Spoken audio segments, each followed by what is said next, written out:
Alors comment ça a commencé et quelles ont été vos inspirations pour créer Bellastock? Bah, ça c'est pour toi. Ok, alors le point de départ c'était donc on était en 3e année à l'école d'architecture de Paris-Belleville qui est juste derrière nous. Et la première idée c'était de passer à la pratique et se confronter un peu à la matière. Et c'est pour ça qu'on a invité en fin d'année une centaine de personnes qui faisaient partie de notre promo à venir construire et réaliser un abri dans lequel ils allaient évoluer pendant les 4 jours. Et puis au fur et à mesure, on s'est rendu compte que ça pouvait être intéressant de travailler sur d'autres types de matériaux et d'utiliser un matériau pour le temps du festival et de le réinjecter dans son cycle à la fin de l'événement, ce qui nous permettait de faire vivre une centaine, et puis après ça a été des milliers de participants dans une ville qui allait laisser aucune trace, aucun déchet. Voilà le point de départ. Et l'idée aussi, qui nous tient à cœur depuis le début, on peut aussi dire que c'est l'idée d'immersion dans un territoire. C'est travailler avec la matière et puis aussi se dire qu'on va trouver une réflexion plus riche sur des questions autour de l'urbanisme, de la ville, des territoires en habitant, en pratiquant le terrain. Et on a beaucoup d'affection depuis le début sur l'architecture de terrain, en se disant qu'on n'est pas obligé de partir d'une feuille blanche pour développer un projet, mais on peut aussi s'investir dans un lieu, rencontrer les acteurs, comprendre les ressources et de là créer quelque chose. Alors selon vous, quelles sont les lacunes de la pédagogie de l'architecture et est-ce que vous pensez qu'on manque aujourd'hui d'initiatives comme les vôtres? Il y a plein d'initiatives qui sont hyper riches et différentes en France, et puis j'imagine bien qu'ailleurs aussi. Je ne sais pas si on peut pas, on a un parcours, on a fait en tant qu'étudiants tous un parcours d'architecture assez fléché, sûrement assez théorique, mais avec une vraie culture de projet. Ça, je trouve que ça reste toujours très intéressant.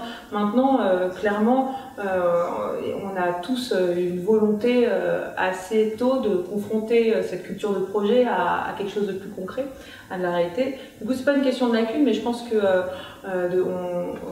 l'intérêt de cette association, c'est de proposer des formats pédagogiques qui confrontent nos projets d'étudiants à une réalité technique et de matière.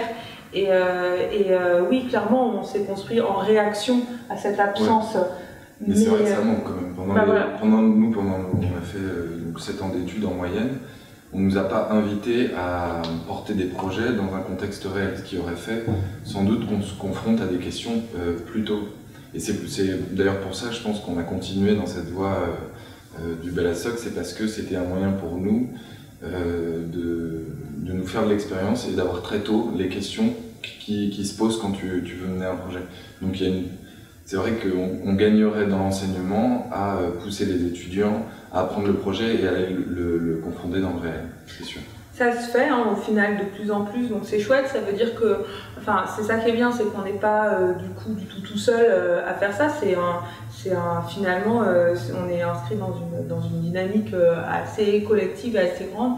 On a des profs dans les écoles qui commencent qui proposent des projets d'architecture qui ont un vrai pendant concret de construction. Voilà, mais c'est assez récent, c'est clair. Et du coup, oui, on pense que c'est une autre façon de concevoir les études et notre pratique d'architecte qui est assez nouvelle, qu'on porte, qu'on espère pouvoir porter au nom de beaucoup plus que juste l'association, qui est en train de naître et de se structurer et qui n'était pas au moment de nos études. Donc voilà, cette idée de rendre directement concret les idées qu'on peut porter. Peut-être passer de l'idée à la matière, quoi. Alors justement, est-ce qu'on apprend vraiment à construire à Bellastock et quels sont les autres moyens et expériences qui sont à disposition des étudiants pour parfaire leur apprentissage? Bien, sur le temps du festival, on est sur un temps très court. Ils ont une journée pour réaliser leur abri. Donc ils vont apprendre des notions assez simples comme les nœuds notamment.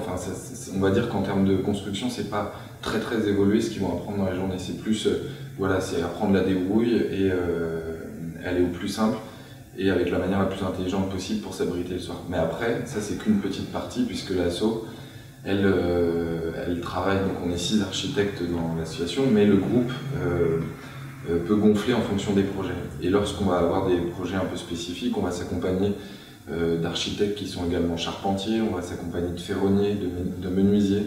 Et à ce moment-là, oui, il y a un réel échange avec les gens qui font des stages chantiers au sein du Bellastock, ou les étudiants en école d'architecture qui veulent venir filer la patte un petit peu pour un projet.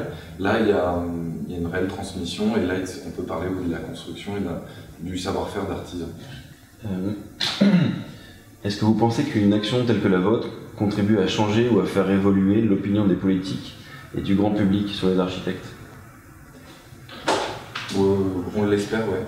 Ça fait partie des points importants pour notre association, c'est que l'architecte soit en quelque sorte médiateur, c'est-à-dire qu'il soit en mesure on va dire de proposer un projet et de savoir réunir autour d'une table des gens qui sont aussi différents que des habitants, des architectes, qu'est-ce qu'il y a d'autre, des scolaires, des élus, des ouvriers. Et nous, on essaie d'avoir ce rôle de médiation et d'explication et de transmission de ce qu'est l'architecture pour pas que ça reste quelque chose qui est souvent décrié par le grand public, quoi. On comprend pas ce que fait un architecte la plupart du temps, et puis on se dit que c'est quelqu'un qui est pas sur le terrain, qui est pas en mesure les artisans te disent qu'il connaît pas les gestes du métier, et que donc le gars est un foutu de faire de la conception. Les habitants pensent que l'architecte est quelqu'un qui est pas capable de leur expliquer le projet ou de leur expliquer simplement ce que peut être de l'archi. Donc oui, nous ça nous tient à cœur que Bellastock. D'ailleurs, on fait des cours dans des écoles primaires où on explique qu'est-ce que l'architecture et comme quoi c'est quelque chose d'accessible et qui, au contraire, il faut que tout le monde s'en empare de ces questions puisque c'est leur environnement quotidien, quoi. Donc ouais, je pense que c'est un de nos rôles. Un des préalables qu'on pose dans nos projets, c'est que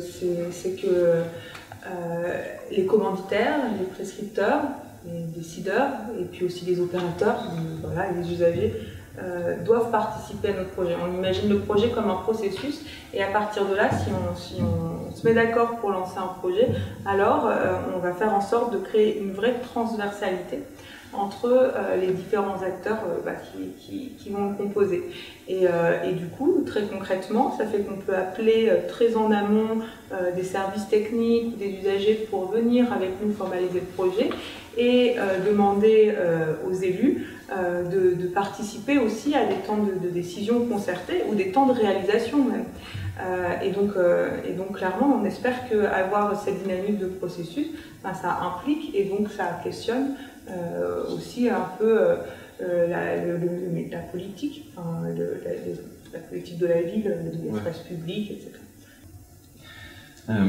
Enfin, quels sont les conseils que vous pourriez donner aux étudiants aujourd'hui? À se regrouper, c'est pas mal. Vous êtes 3 vous-même. Ça donne plus de 4. Ça donne de la motivation pour se lever le matin. Bon, ça donne aussi un peu des engueulades, mais c'est sympa. Non? On en parlera.